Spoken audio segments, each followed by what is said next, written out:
Would it be asking too much for Tyreek Hill to just live like a normal adult male who stays out of trouble with the police? I don't want to get into the weeds on the Tyreek Hill story because there's plenty of coverage of it on Outkick and social media, and I don't have an extensive amount to add here. Other than that, Tyreek sure knows how to find trouble. From domestic assault charges, to claims of Hill hitting a man at a marina, to allegedly breaking a BBU influencer's leg during a football lesson, to being the victim in the eyes of his peers after being pulled over for reckless driving on his way to work.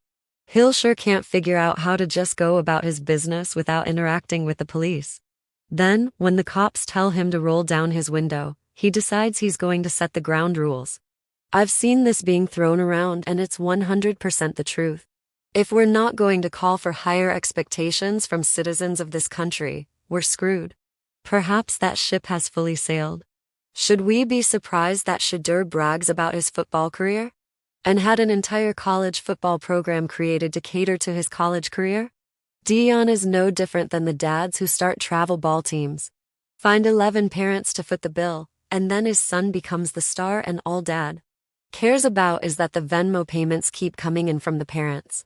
What Deion and his sons have done is nothing different than the filth we're seeing in youth sports across this country. They're just cashing in more than anyone else, and they'll eventually leave Colorado a total mess while they run off to their next source of cash, the NFL. I actually think it's funny that these street hustlers have had so much success hustling at Colorado. Deion should be applauded for how well he's done. My wife happened to be sitting with me and we watched the Thomas Hammock interview and we loved it.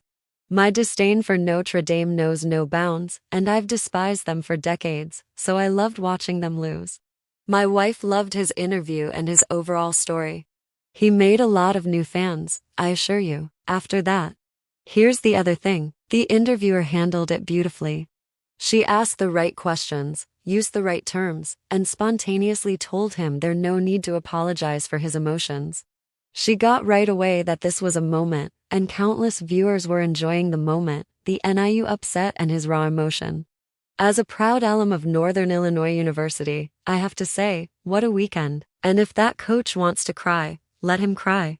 He 1000% deserves it. Unfortunately, I missed the game because my son was kicking off his senior year in AL.